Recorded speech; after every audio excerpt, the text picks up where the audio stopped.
시청자 여러분, 안녕하십니까? 여러분의 경제적 통찰력을 길러주는 경제 아카데미입니다. 지금부터 오늘의 경제 아카데미 방송을 시작하겠습니다. 오늘의 제목은 지금 부동산 시장을 설명할 수 있는 함수는 미친 전세 플러스 패닉 바잉은 스트레스. 새로운 규제보다는 정부 정책의 신뢰 회복에 초점을 맞춰야 합니다. 문재인 정부의 부동산 시장은 여전히 시장 패닉에 신음하고 있습니다.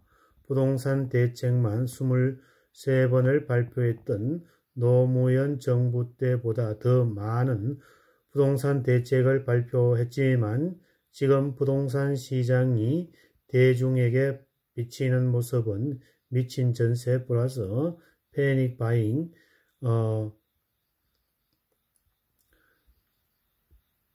G스트레스라고 키워드를 정리할 수 있습니다. 그나마 조금 다행스러운 것은 가격 급등에 따른 부담감과 장마철 영향에 겹치면서 매수세가 다소 잦아드는 분위기입니다. 그렇지만 눈앞에 다가올 가을 이사철을 생각하면 폭풍 전야 같아서 벌써부터 마음이 답답하기만 합니다.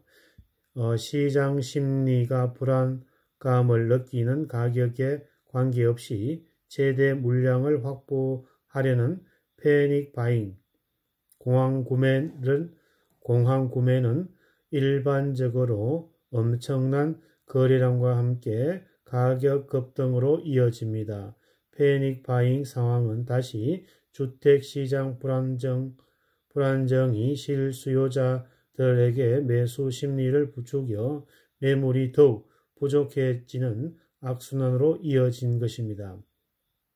주택시장 불안정이 매수 심리 부추겨 에코세대라고 불리는 20대, 30대 세대에 대한 패닉 바잉은 최근 부동산 시장 혼란을 가중시키는 주요한 원인입니다. 지난 6월 서울 25개구 아파트 매매에서 2030 세대가 차지하는 비중은 36%에 이릅니다. 특히 성동구와 중구에서 각각 52.9에서 52%를 차지해 전체 아파트 거래의 절반 이상을 20대, 30대가 담당하였습니다. 통계청 인구 총조사에 따르면 2018년 기준으로 우리나라의 20대와 39세 인구는 약 1100만 명에 이릅니다. 이 가운데에 서울, 경기, 인천 등 수도권에만 600만 명입니다. 이들 중 절반 정도가 미혼이기에 생애 최초 주택 구입을 위한 특별 공급 지원 대상이 아닙니다. 정부는 청년들의 청약 문턱을 낮춘다고 하지만 오히려 내 집 마련을 더 어렵게 하는 원인이 됩니다. 가뜩이나 청약 가점이 낮아 당첨 확률이 낮은데 특별 공급이 늘어나다 보니 청약을 통한 수도권 내 집 마련은 그림의 떡입니다. 청약 제도의 구조를 들여다보면 미혼 가구에 절대적으로 불리합니다. 부양가족 35점, 무주택 기간 32점, 청약 통장 가입 기간 17점을 합하여 84점 만점입니다. 부용가족이 없는 1인 미혼 1인 가구는 다른 조건은 100% 충족하더라도 54점, 무주택 32점, 가입 기간 17점, 부양가족 0, 5점을 넘을 수 없습니다. 청약제도는 50여 년부터 유지되어 온 제도이고 청약 가점은 2007년에서 제도 개선을 통하여 도입되었는데 2030 세대는 왜 이 시점에서 내 집 마련에 나선 것일까? 집값 급등하는 시기에 패닉 바잉을 하는 원인은 무엇일까? 여러 가지 추론이 가능하겠지만 정부의 연결지 않는 시장 개입에 시작이 낳은 이상 현상이 아닐까 싶습니다. 정부는 집값이 오르자 핀셋 규제를 했고 핀셋 규제를 피해 풍선 효과가 다른 곳으로 나타나자 이들 지역의 투기 과열 지구 및 조장 대상 지역으로 규제하였습니다. 다시 이러한 규제를 피한 곳으로 또 다른 풍산 효과가 나타나자 수도권 및 일부 지방으로 규제 지역이 확대되었습니다. 그러자 정부는 한 발 나아가 비규제 지역으로 투기 수요의 유입 차단, 법인 매수 및 갭 투자 방지, 서울과 수도권 내의 개발 호재 관리, 종부세 세율 인상, 양도세 장기 보유 특별 공제 요건 강화 등 짧은 지면에서 다 설명할 수 없을 만큼 시장에 개입을 하였습니다. 역대 최저 수준의 금리와 3천조가 넘는 풍부한 시중 유동성은 주택시장을 우상향으로 밀어 올렸습니다. 여기에 정부의 시장 개입으로 인한 대출이 현저하게 줄어들고 임대차 3법으로 인해 전세는 구할 수도 없어졌습니다. 여기에 정책 실패의 영향으로 집값이 상승하는 악순환 속에 2030 세대는 지금이 아니면 평생 못 산다는 불안감이 전파되었습니다. 2030 세대가 연끌 대출로 패닉 바잉에 나서게 된 배경입니다. 다주택자들은 임대사업자 전환하면서 부동산 시장에서 매물 잠김 현상이 심화되었고 시장의 매물이 줄었습니다. 섣부른 정부 규제가 아파트 매매값과 전세값을 오히려 밀어 올리는 패닉 바잉 현상을 더욱 부채질하였습니다.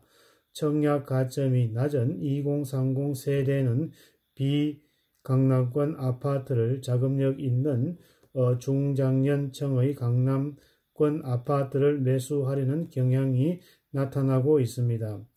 임대차 시장에 대한 불안감이 갈수록 커지면서 2030 세대의 실수요자들을 중심으로 임대차 수요가 매수 시장으로 전환되는 현상을 뚜렷해졌습니다.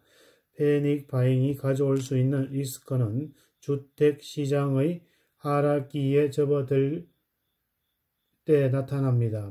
부동산 가격 상승기에는 패닉 바잉을 위해 과도하게 대출을 받아 내준만을 했더라도 큰 문제는 되지 않겠지만 주택가격이 우하향하는 주택경기 하락기에 접어들면 대출 부담이 대체하기 어려울 수 있습니다.